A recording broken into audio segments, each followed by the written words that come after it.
인사 나누도록 하겠습니다. 예수님은 어둠을 밝히십니다.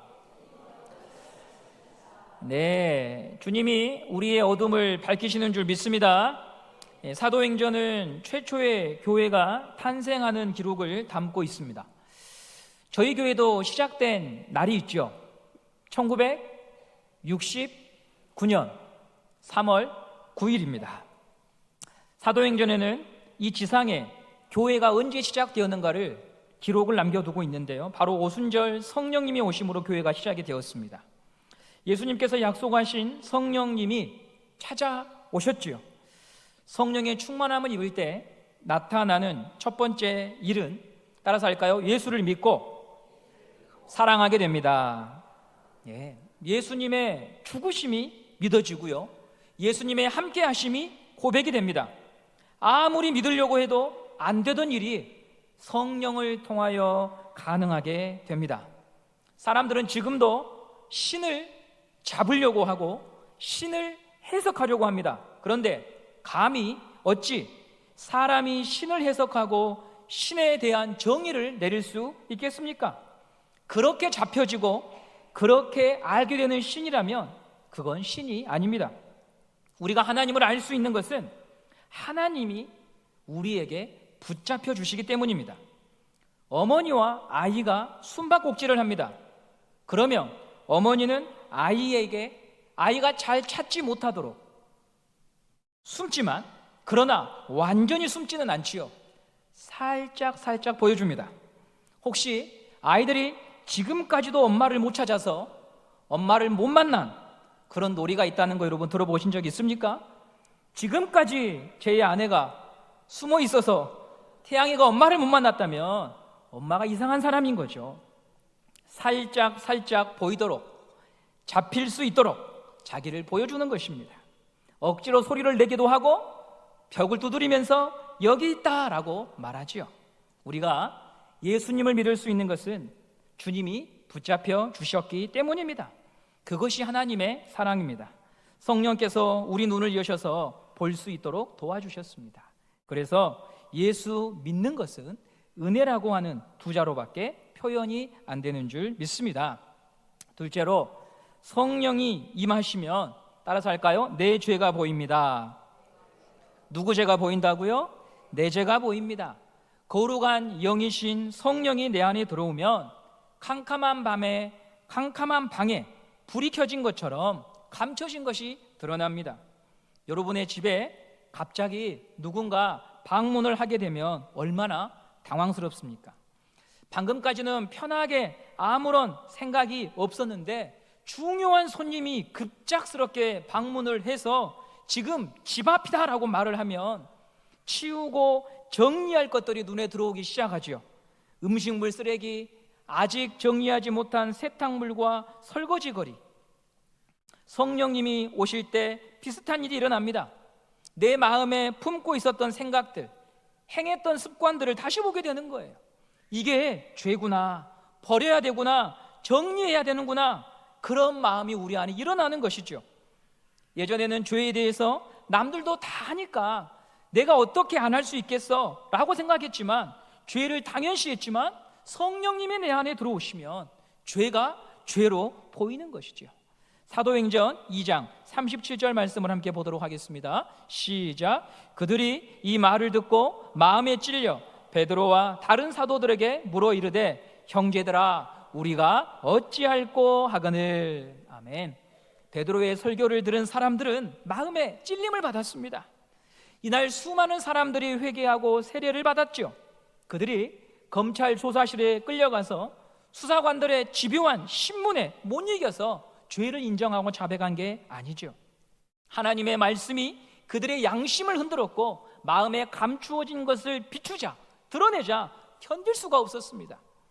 가끔 방이 깨끗하다고 생각했는데 커튼을 걷자 햇살이 방을 비추면 먼지들이 자유롭게 날아다니는 것을 볼 때가 있습니다.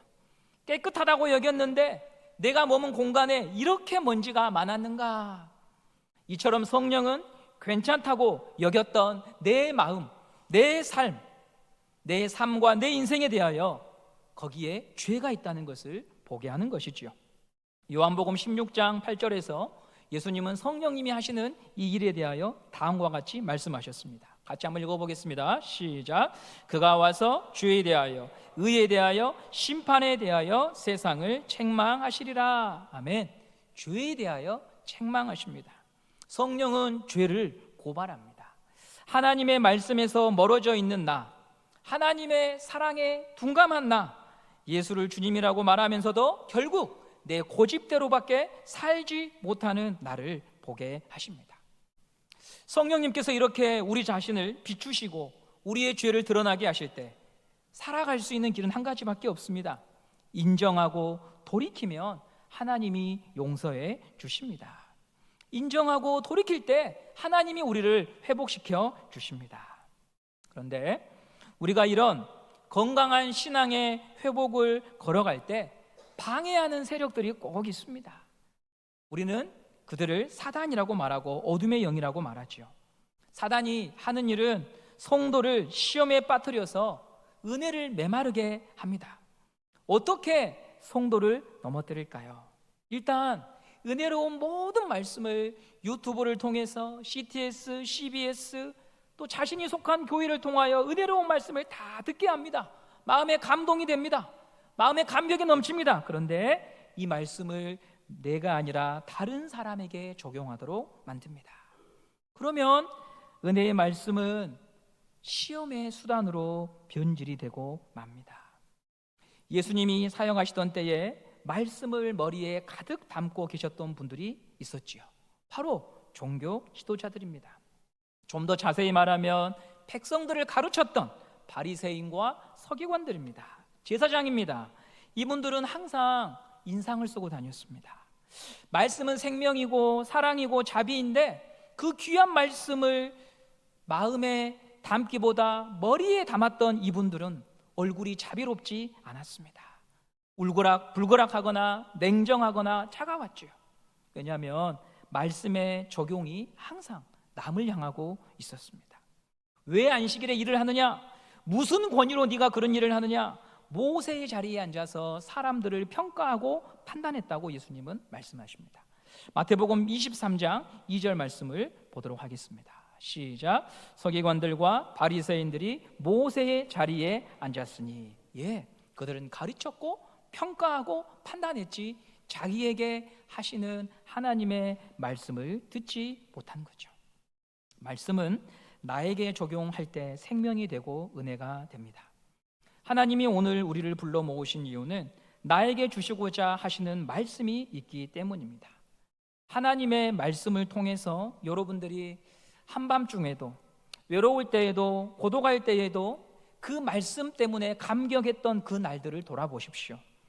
선포된 말씀, 읽은 말씀, 들었던 찬양, 올려들었던 기도를 통하여서 하나님이 나를 기가 막히게 아셔서 이 말씀을 주셨다는 감사가 우리 안에 있지 않았습니까? 다른 사람을 향하여 하나님이 말씀하신 게 아니라 오늘 고달프고 갈증이 있고 막막한 나를 향하여 나를 아신 그 하나님께서 내게 이 말씀을 주셨다는 것이 믿어질 때 우리는 행복했고 감사했고 간구보다 감사를 올려드릴 수가 있었습니다. 그것이 영적인 원리입니다. 여러분, 우리가 이 시험을 지혜롭게 잘 피하고 성령을 통해 주신 말씀이 나에게 적용되는 성도가 되시기를 간절히 소망합니다. 이 단계가 잘 진행이 되면 이제 다음 단계로 갈 수가 있는데요, 내 주변과 옆 사람을 그제서야 바르게 볼 수가 있습니다. 오늘 우리가 살펴볼 사도행전 3장이 그 내용을 담고 있습니다. 3장 1절 말씀을 함께 보도록 하겠습니다. 시작. 제9시 기도 시간에 베드로와 요한이 성전에 올라갈새. 베드로와 요한이 성전에 올라갑니다. 올라가는 이유는 1절 말씀처럼 기도하기 위하여 올라갑니다. 유대인은 3번 기도를 했다고 합니다. 오전 9시, 정오 12시, 오후 3시에 기도를 했습니다. 본문 1절에 나타나는 제9시는 오늘의 시간으로 표현하면 오후 3시입니다. 그날 베드로와 요한은 예루살렘 성전의 여러 문들 가운데 미문이라고 하는 곳을 이용했습니다. 미문은 아름다운 미자를 써서 아름답다라고 하는 의미를 갖는 문이었습니다. 그 문이 다른 어떤 문들보다 빼어나게 아름다웠기 때문이지요. 그런데 이 아름다운 문 앞에 초라한 거린이 구걸을 하고 있습니다. 너무나 대조적인 모습이죠. 미문과 추한 거린. 저는 이 장면을 생각하면서 화려한 세상 앞에 내 모습이 그렇게 비춰질 때가 있지는 않았나 생각해 봅니다. 성공했다 말하는 사람들 앞에서 내 인생이 그렇게 초라해 보일 수도 있습니다. 뭐든 도움이 필요할 때마다 지원해주고 응원해주는 지인들이 있는 사람을 보면서 혼자 끙끙대며 살아가야 하는 여러분의 모습이 혹시 미문 앞에 앉아있는 안진뱅이는 아닌지요? 미문 앞에 앉아있는 거린이 어쩌면 내 모습일 수도 있습니다. 이 거린은 나면서부터 장애를 안고 태어난 사람으로 나이가 40에 이르렀습니다. 안진뱅이가 어떻게 미문 앞까지 올 수 있었을까요? 사람들이 그를 데려다 주었다고 말합니다. 2절 말씀을 보겠습니다. 2절입니다. 시작. 나면서 못 걷게 된 이를 사람들이 메고 오니 이는 성전에 들어가는 사람들에게 구걸하기 위하여 날마다 미문이라는 성전문에 두는 자라. 흔히들 말하는 앵벌이를 시키기 위해 데려다 준 것은 아닌지 모르겠습니다. 또는 동네 사람들이 먹고 살 수 있도록 가여워서 사람들이 붐비는 장소에 아침마다 매번 옮겨 놓은 것인지 알지 못하겠습니다. 그런데 어찌되었든 그렇게 사는 게 그의 평생 운명이고 여기서 벗어날 수가 없습니다. 여느 때처럼 목소리를 높여 구걸을 합니다. 도와주십시오. 한 푼만 주십시오. 힘들면 잠시 쉬었다가 인기척이 느껴지면 다시 간절한 목소리로 구걸을 하지요. 그때 거린의 눈에 두 사람이 들어왔습니다. 기도하기 위해 올라가는 베드로와 요한입니다. 베드로와 요한은 기도 시간에 맞추어 성전에 들어가는 길이었습니다. 성전 미문 앞에 구걸하던 이 거린은 오늘만 있던 게 아니라 수년간, 10수년간 그 자리에 있었기 때문에 베드로와 요한에게 이 거린은 익숙한 사람입니다. 동전을 던져주든지 혀를 차거나 측은한 마음을 가지고 지나쳐 왔었습니다. 그런데 오늘 본문에서 두 사람의 태도가 다릅니다. 4절 말씀을 함께 보도록 하겠습니다. 4절입니다. 시작. 베드로가 요한과 더불어 주목하여 이르되 우리를 보라니. 베드로와 요한은 항상 있던 자리에서 동일한 모습으로 구걸하는 거린을 뭐 했다고 나오냐면 주목했다라고 나옵니다. 주목했다라고 하는 말은 대상을 고정해서 집중하여 바라보는 것을 말합니다. 베드로와 요한은 기도하러 가는 길입니다. 사실 우리가 그의 입장에 되어보면 3시 기도 시간을 지키는 일이 중요한 것이지 항상 같은 자리에 있는 거린에게 관심을 갖는 것은 부차적인 일입니다. 늘 보았으니까요. 불쌍하기는 하나 그 사람의 운명이라고 생각하면 그만입니다. 그런데 오늘 베드로와 요한은 이상하게도 거린을 주목하여 보았다고 말합니다. 그리고 거린에게 말을 겁니다. 우리를 봐라. 거린은 깜짝 놀라서 고개를 들고 두 사람을 바라보았습니다. 머리가 팽하니 계산이 돌아갑니다. 나에게 얼마를 줄꼬?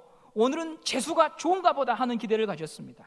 그런데 베드로와 요한의 입에서 나온 말은 거린의 생각과 전혀 달랐습니다.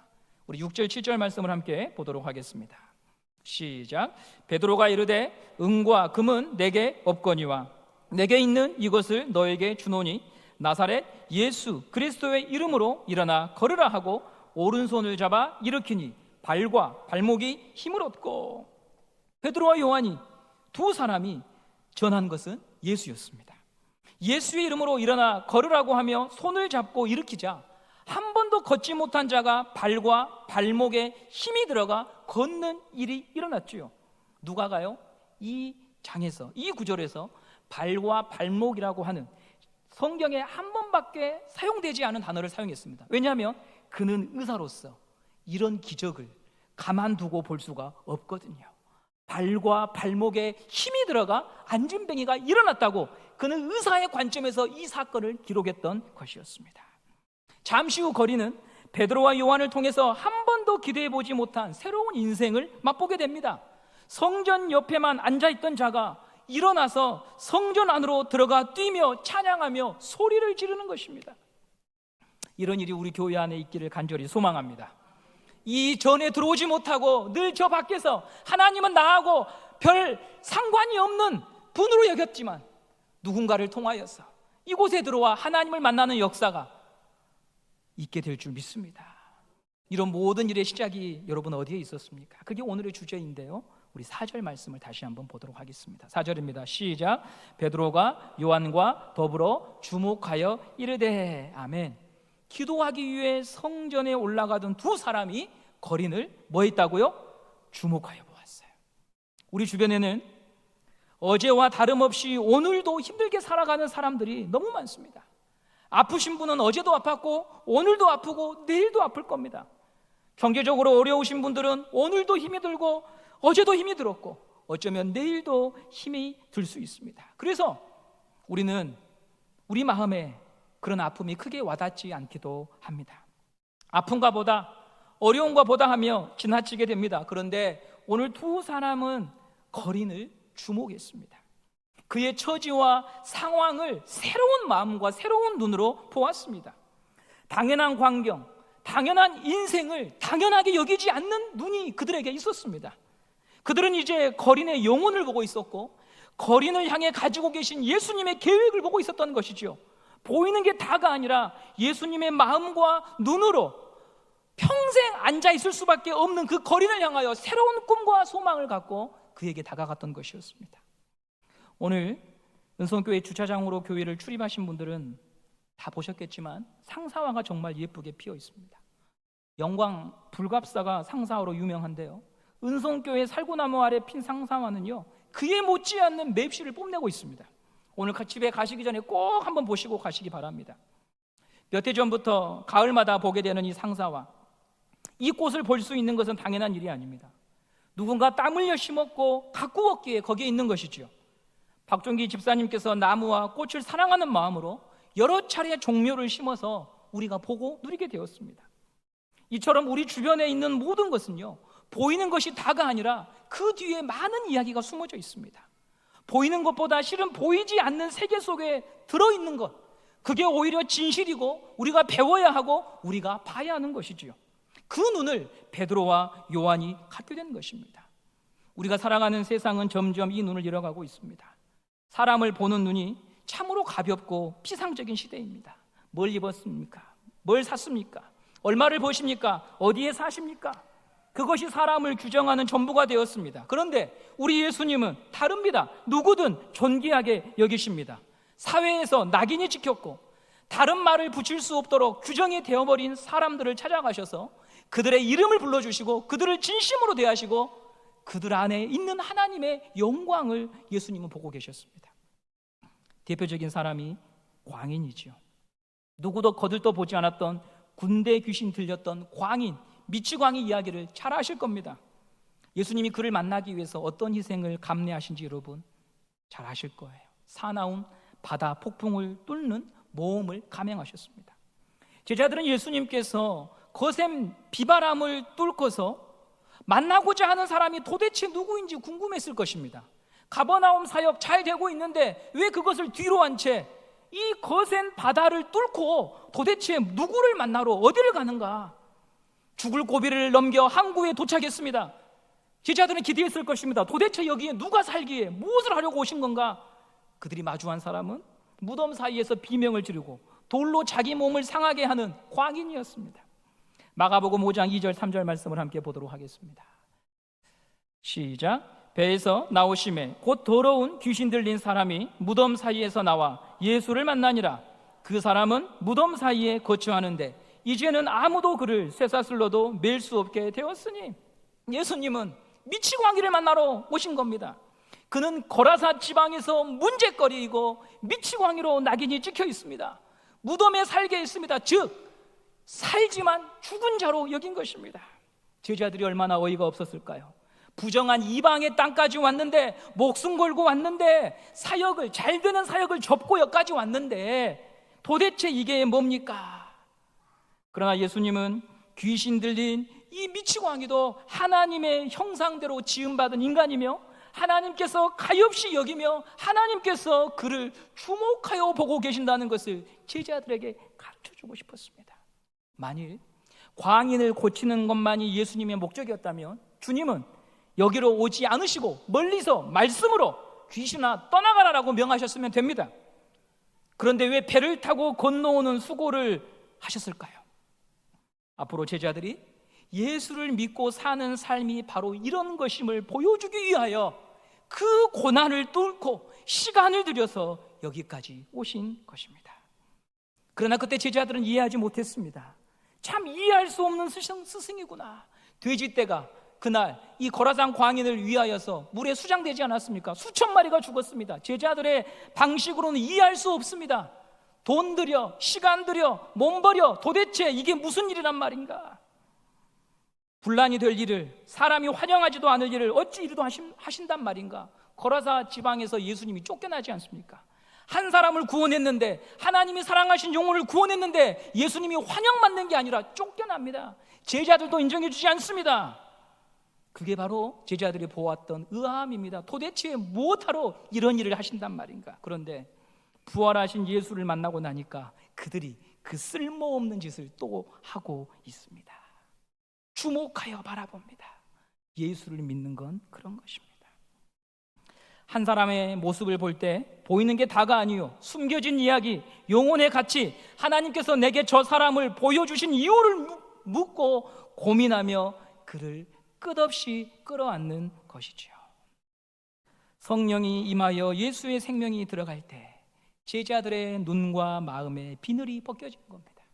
겉모습, 소문, 사람들의 평가와 편견에 갇혀있던 그 비늘이 벗겨지고 우리 주님께서 살아생전에 왜 바다를 뚫고 파도를 맞으면서 바람을 맞으면서 욕을 들어가면서 왜 그 거라산 광인에게 갔는지 제자들이 부활하신 주를 만나고 성령이 임하니까 드디어 깨달아 알게 된 것이지요. 그리고 그 광인은 바로 자신이라는 것을 알게 된 것입니다. 우리 주님이 이 사랑으로 나를 찾아와 주셨구나. 한 사람을 예수의 눈으로 보는 자가 된 것입니다. 오래된 이야기인데요, 군에 입대해서 자대 배치를 강원도 21사단 양구로 받았습니다. 전방에 투입이 되어야 했습니다.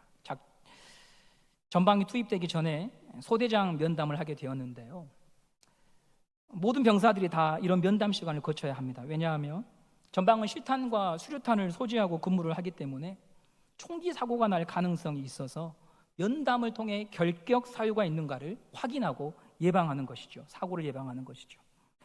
간부들이 제 이력서를 딱 보더니 첫 질문 중 하나가 무엇인가 하니 고향이 광주구만 김선웅, 너 운동권이냐? 라고 물었습니다. 당시 90년대 한국대학 총학생연합회 줄임말 한총련이 과격한 시위와 경찰의 폭력적인 진압으로 사회적인 굉장히 문제가 대두되던 때였습니다. 제가 경기도 광주가 아니라 전라도 광주고 전남대 재학생이니까 전남대에서는 그런 한총련 간부들이 많이 배출이 됐거든요. 그 두 가지 이유 때문에 군 간부들은 운동권 출신일 수 있다고 본 것이죠. 간부들의 질문에 예라고 대답할까 생각을 했습니다. 왜냐하면 한총련은 아니지만 군 입대 전 몸을 담고 있던 선교단체가 학생, 신앙, 운동이었기 때문이죠. 우리는 보이는 것과 들은 것으로 판단하고 생각합니다. 그 속에서 대부분의 일을 결정합니다. 그러나 예수를 믿는다고 하는 것은 더 깊은 눈을 갖는 것입니다. 예수님께서 주시는 눈은 한 사람의 존귀함을 보게 하는 눈입니다. 그 사람이 여기 있기까지 얼마나 수많은 사람들의 눈물과 섬김이 있었는가를 보게 해주는 눈입니다. 결혼해서 자녀를 낳고 보니까 깨달은 게 있습니다. 예배 시간에 졸고 있든지 예배를 잘 드리든지 결석을 하든지 그 애가 한 명이 여기 있기까지 수많은 사연과 눈물과 희생이 있다는 거죠. 기저귀를 갈아주고 분유를 타 먹이고 울면 달래고 아프면 새벽이라도 병원으로 뛰어갔었던 부모님, 그들의 할아버지, 할머니, 선생님, 친구를 통하여 그 영혼 하나가 오늘 이 세상에 존재한다고 하는 것입니다. 송편 하나도 눈앞에 있기 위해서 입을 따고 찢고 반죽을 하고 뜨거운 불에 쪄야 완성이 되거든. 어찌 사람이 그냥 뚝 하고 떨어져서 우리 앞에 있을 수 있습니까? 그 사람 뒤에 수없이 많은 눈물의 이야기가 있는 것이죠. 그리고 아직 펼쳐지지 않은 예수님의 꿈이 그 인생 가운데 있는 것입니다. 예수를 믿는 것은 바로 이 눈을 갖게 되는 것입니다. 내 눈앞에 있는 저 사람이 여기 있기까지 얼마나 많은 사람의 수고와 눈물과 사랑이 있었는지, 예수님이 저 사람을 통하여 어떤 일을 할 것인지 그것을 기대하고 바라보는 눈이 바로 예수를 믿는 사람의 눈입니다. 예수 믿는 것을 너무 거창하게만 생각하지 마십시오. 조직의 회장이 되고 위원장이 되고 큰 사업을 앞장서서 감당하는 것만 주의 일을 하는 것은 아닙니다. 어쩌면 그런 일을 쫓아다니는 분들은 그런 일에 중독되어 정말 소중한 것을 놓치고 살아갈 수 있습니다. 미문 앞에 앉아있던 거린, 그 안에 예수님의 계획이 있다는 것, 그 안에도 예수님이 하실 일이 있다는 것, 그 눈으로 사람을 대하는 것, 그 사람이 바로 예수님의 제자라고 하는 것입니다. 그 사람이 바로 성령의 사람입니다. 그 사람이 바로 진실하게 기도하기 위하여 성전에 올라가는 사람입니다. 여러분, 우리가 성령을 모시고 사는 사람이라고 한다면 그 눈으로 다시 가족과 우리 옆 사람과 이웃을 바라봐야 합니다. 오늘 기도하시면서 자주 만나고 대하는 사람을 어떻게 대했는지 돌아보시기를 바랍니다. 그렇지 못한 부분들이 생각이 난다면 주님이 우리에게, 나에게 이 말씀 주신 이유를 묻고, 하나님, 제가 정말 중요한 것을 놓치고 살았군요. 제자들이 보여주었던 그 눈, 그 마음을 주님, 제가 오늘 성령 안에서 다시 회복하기 원한다고 기도하시기를 바랍니다. 기적은 특별한 일에서 시작이 되지 않습니다. 예수님의 마음으로 바라봐주고 기대할 때 시작이 됩니다. 말씀을 마치겠습니다. 이 설교문을 마지막으로 정리하면서 요한복음 9장 말씀이 생각났습니다. 찬양팀은 앞으로 나와주시기 바랍니다. 요한복음 9장에는 날 때부터 소경된 자를 향해 제자들이 누구의 죄 때문에 그런 거냐고 묻는 사건이 기록되어 있습니다. 제자들은 십자가를 아직 통과하지 못하고 성령의 충만함을 받지 않아서 보이는 것으로만 그 불쌍한 장애우를 대하고 있었지요.